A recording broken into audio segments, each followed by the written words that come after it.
कांग्रेस प्रांतीय अध्यक्ष अनिल यादव ने सपा पर साधा निशाना। सपा पर निशाना साधते हुए उन्होंने बताया कि सपा मुसलमानों का कर रही है इस्तेमाल। नगर पंचायत समदन में कांग्रेस प्रत्याशी की पत्नी अखलाक हुसैन सिद्दीकी के समर्थन में आए प्रांतीय अध्यक्ष ने सपा पर साधा निशाना। बार बार कहा कि सपा मुसलमानों का इस्तेमाल करने के सिवाय कुछ नहीं कर रही है, इसीलिए इस बार सपा को वोट न देकर कांग्रेस पार्टी को जीत दिलाएं। ये मुस्लिम बाहुल अल्पसंख्यक क्षेत्र है, क्या इसमें सपा हमेशा जब से यहाँ पर मुस्लिम बाहुल क्षेत्र में सपा मुसलमानों को यूज करने का काम कर रही है क्या? इसके ऊपर क्या कहेंगे? हमसे ज्यादा आप लोग जानते हैं। मैंने अभी अपने भाषण में कहा था, आप लोगों ने, मैंने अभी आपके अपने भाषण में कहा था, आप लोगों ने सुना होगा। इस समाजवादी पार्टी के मुखिया जो अब दुनिया में नहीं है, माननीय मुलायम सिंह जी को आप लोगों ने मुख्यमंत्री की कुर्सी पे बैठाला। आजम खान ने लखनऊ की एक मीटिंग में कहा था, मुलायम सिंह एक राष्ट्रीय धरोहर है, इनको संभाल के रखिए। तो आजम खान ने इनको जिस गद्दी पे पहुंचाया, मुख्यमंत्री बनाया, जब आजम खान के पास जुल्म हुआ, इस सरकार ने जुल्म किया, वर्तमान सरकार ने जुल्म किया, क्या समाजवादी पार्टी का कोई भी नेता सड़क पे उतर के आया या आजम खान के पक्ष में बोला हो? इससे आप सीधा समझ जाइए कि आप लोग को इस्तेमाल करने के लिए ये समाजवादी पार्टी काम कर रही है, आपके साथ नहीं खड़ी है। राष्ट्रीय अध्यक्ष इतना मुसलमानों पे वारदात हो रहे हैं, हमले हो रहे हैं, हर जगह पे मुसलमान, चाहे विधायक हो, सांसद हो, सताया जा रहा है, उसके ऊपर राष्ट्रीय अध्यक्ष जी ने कोई अपनी चुप्पी साधे हुए हैं। कोई मुसलमान उनके साथ में वोट के लिए भरपूर साथ देता है, लेकिन उनका इसमें कोई योगदान नहीं रहता। कौन से राष्ट्रीय अध्यक्ष? भाई अखिलेश यादव जी। हाँ, ये बोलिए ना, अखिलेश यादव जी की तुलना में यहाँ चर्चा नहीं करना चाहता। एक नासमझ लड़का जो दिन रात कोरोना के पीरियड में कंप्यूटर में उलझा रहा, अपने बच्चों के साथ कंप्यूटर खेलता रहा, जब कांग्रेस पार्टी सड़कों पे उतर लोगों की मदद करने के लिए कर रही थी, कहीं रसोई चला रही थी, कहीं लोगों की मदद कर रही थी, बसों, आपने सबने देखा राजस्थान के अंदर 1000 बस लेकर के हम यात्री को वहां के परेशान फंसे हुए लोगों को लेकर के, जो उत्तर प्रदेश और बिहार के लोग मजदूरी करते थे उनको ले जाने के लिए, मगर ये भारतीय जनता पार्टी की सरकार में उन बसों को उत्तर प्रदेश में प्रवेश करने के लिए हमने, जहाँ भी रेल से लोग यात्रा आए, उनकी जेब में पैसा नहीं था, हमने स्टेशन के बाहर खड़े होकर के उन यात्री को उनकी टिकट का पैसा देने का काम कांग्रेस पार्टी ने किया। तो इस देश के अंदर कौन किसके साथ खड़ा है आप लोग अच्छी तरह जानते हैं। देश के अंदर एक ही नेता है आज की डेट में, जो राहुल गांधी, जिसको देश के हर नौजवान की, हर धर्म के लोगों की चिंता है। हम देश को गंगा जमुनी सरस्वती के हिसाब से पूरे देश को एक माला में पिरोने का काम जो कांग्रेस पार्टी करती रही, वही हमारे नेता राहुल गांधी जी कर रहे हैं। जैसा कि बीजेपी का भोकाल बीजेपी की मदद करेगा, आप लोग अच्छी तरह जानते हैं, ये पूरी सरकार भोकाल पर है। 2014 में ने भोकाल बनाया था, आपके बीच बोला कि हमारे के खाते में 15 लाख डाले, क्या आ जाएंगे? इन्होंने बोला किसान की कीमत का डबल मूल्य देंगे, क्या आ गए हैं?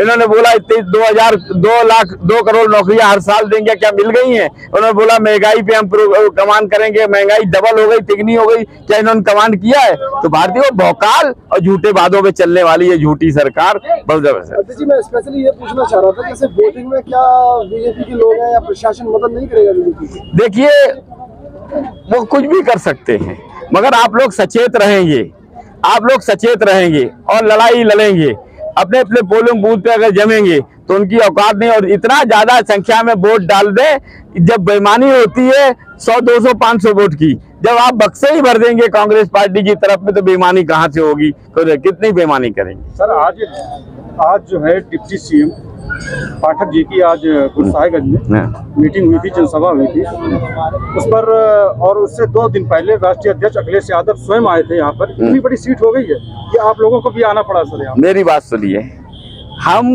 गुरसाहिबगंज इस चुनाव के बाद कन्नौज के अंदर नहीं आए थे, और कांग्रेस की आप लोगों की तरफ जो कांग्रेस में आने का मन बना लिया है, और जो जनता भुखमरी और महंगाई से परेशान है, भारतीय जनता पार्टी जानती है कि हमारा जन आधार खिसक रहा है, इसलिए उनका चीफ मिनिस्टर को एक जिले में दो बार तीन बार मेहनत करनी पड़ रही है कि उनका जन आधार खिसक रहा है।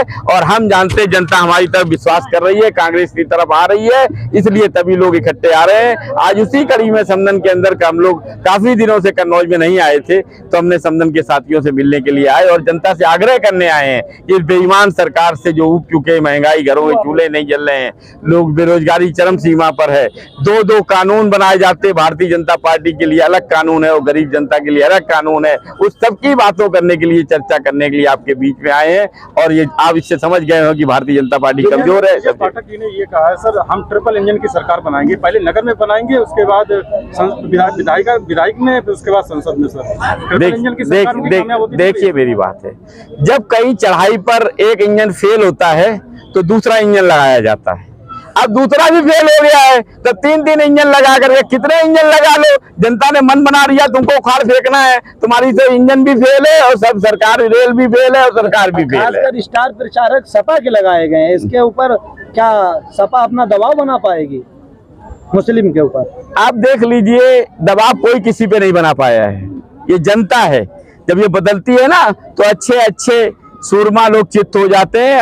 अच्छी सरकारें मैंने देखी हैं, जो सरकारें मिनटों में उखड़ गई थी, जब ये जनता मन बना लेती है। सर, आपके ये प्रत्याशी हैं कांग्रेस के आसमा बेगम, उनके जो प्रतिनिधि अखलाक हुसैन साहब, हाँ। ये तीसरी बार शायद चुनावी मैदान में है, चौथी बार चुनावी मैदान में। ऐसे में जैसे आज जनाधार क्या लग रहा है इस बार कांग्रेस? अखलाक भाई ने कांग्रेस का दामन मजबूती से साथ पकड़ रखा है।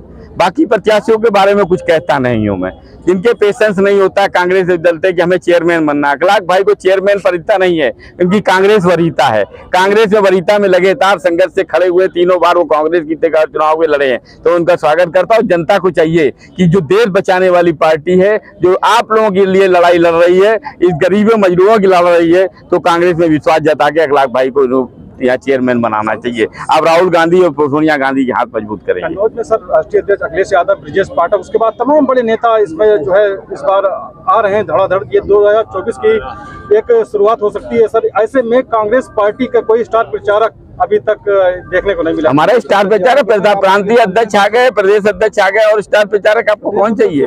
प्रदेश अध्यक्ष से बड़ा कौन हो सकता है? संगठन के अंदर प्रदेश अध्यक्ष तो बड़ा होता है। हमारी सरकार तो है नहीं जो मंत्री ले आए, हमारी सरकार केंद्र में नहीं, केंद्रीय मंत्री आ जाए, यह तो है नहीं।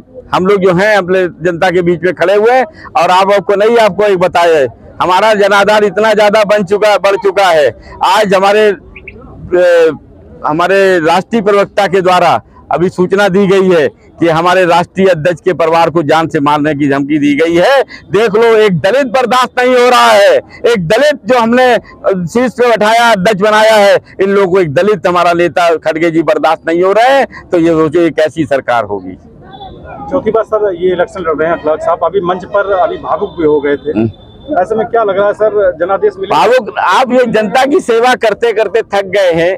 जनता ये थके नहीं, और रोज के साथ जनता के बीच में आ रहे हैं, कांग्रेस का दामन थाप करके लड़ाई लड़ रहे हैं, कांग्रेस के पक्ष में लड़ रहे हैं। तो जनता को भी चाहिए एक बार इनको मौका देना चाहिए, और इनके भी कार्य को देखें। अखलाक भाई ईमानदार आदमी हैं, मजबूत आदमी हैं, जनता दुख में खड़े रहते हैं, तो इनको जनता को मौका देना चाहिए। ठीक है सर, ठीक है, शुक्रिया।